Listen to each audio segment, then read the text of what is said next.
BEd के first year के subject childhood में आपका यूनिट 1 में से एक क्वेश्चन आता ही आता है, जैसे मर्जी आए। What are the principles of growth and development. तो अब हम ये आंसर करेंगे। Principle of continuity number 1। Continuity से क्या मतलब आता है कि देखो, डेवलपमेंट एक ऐसा प्रोसेस है जो लगातार रहता है। जिस टाइम से बच्चा जन्म लेता है और उसके एंड डे तक, वो एंड के दिन तक वो सीखता ही सीखता है, चाहे कुछ भी सीखे, बट एक डेवलपमेंट होती ही होती है। हाँ, ये होता है कि डेवलपमेंट एक रात में नहीं हो जाती। सपोज़ हम सोचें किसी के बच्चे के मिल्क टीथ एक रात में निकल आएंगे, नहीं। कोई फिज़िकली एक रात में बड़ा हो सकता है, नहीं। मेंटली 2 दिन में उसकी सारी एबिलिटीज़ आ सकती हैं, नहीं। तो ये अपनी पेस से चलता है, कभी धीरे कभी फास्ट, अपने बच्चे की ग्रोथ के हिसाब से, और कंटिन्यूस प्रोसेस होता है। Number 2, principle of uniform pattern. कहते हैं यूनिफॉर्मिटी होती ही होती है। जैसे कि बच्चा कोई भाषा सीख रहा है, चाहे ट्विन्स ही क्यों ना हो, वो दोनों भाषा सीख रहे हैं, तो वो एक तरीके से ही सीखेंगे। ऐसा नहीं है कि बच्चा पहले पूरा सेंटेंस सीख लेता है, नहीं। हर तरह का बच्चा पहले साउंड्स, फिर छोटे छोटे वर्ड्स, फिर धीरे धीरे उनकी प्रोनाउंसिएशन, फिर स्टेप बाय स्टेप ग्रेजुअली सीखते हैं। या अगर वो फिज़िकली ग्रो कर रहे हैं तो वो एक सीक्वेंस, एक यूनिफॉर्म पैटर्न में ही ग्रो करेंगे। ऐसा नहीं होगा किसी की बाजू पहले पूरी बढ़ जाएगी, नो। एक यूनिफॉर्म पैटर्न के हिसाब से growth and development takes place. आप ये स्क्रीनशॉट ले लो जो मैंने हाईलाइट कर रखा है या नहीं हाईलाइट कर रखा है। आप वो पैराग्राफ पढ़िए, जो आपको लाइंस इजी लगती हैं वो आप लिखिए।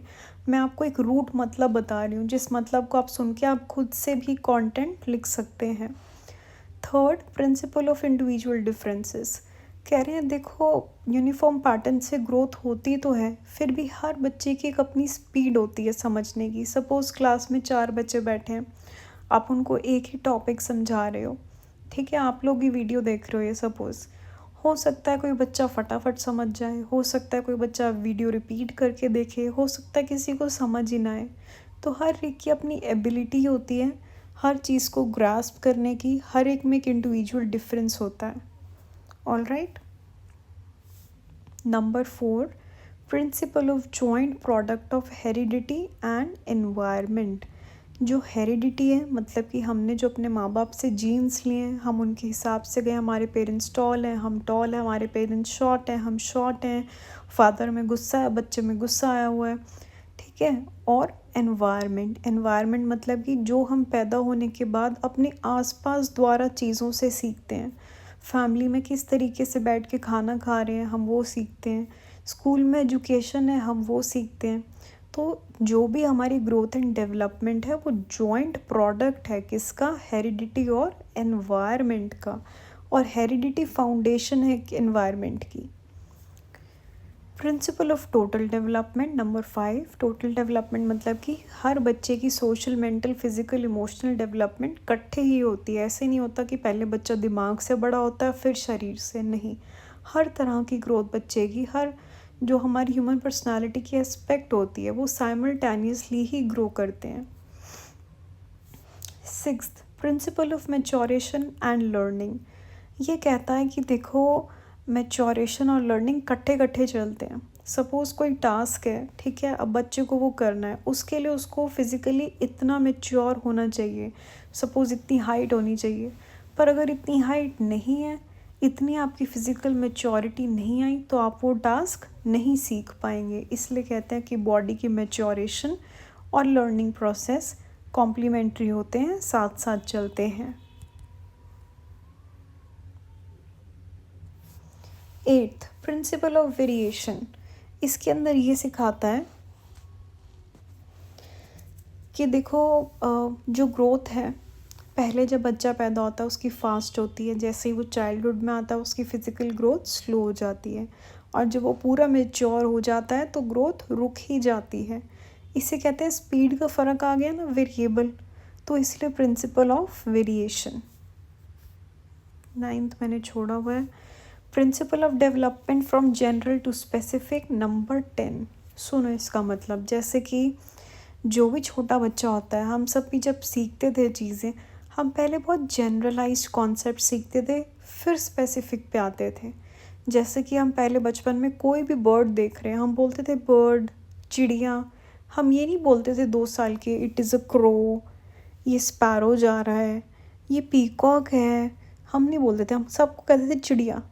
पर जैसे जैसे हम बड़े हुए, एजुकेशन में डीपर गए, स्कूल गए, फैमिली ने और सिखाया, तब हम स्पेसिफिक हुए। All right. Number 11, principle of integration. जब छोटा बच्चा होता है वो क्या करता है, एग्जाम्पल के लिए बता रही हूँ, लिखा भी यही है कंटेंट में। उसको सबसे पहले वो पूरा हाथ हिलाता है, अच्छा ऐसे भी होता है। फिर धीरे धीरे वो देखता है, अच्छा अलग अलग उंगली भी हिल रही है। फिर वो ये जब नोटिस कर लेता है, वो इन दोनों कॉन्सेप्ट्स को इंटीग्रेट करता है कि मेरा हाथ के अंदर मेरी फिंगर सब मूव हो सकता है, और उसको सीखता है, अप्लाई करता है।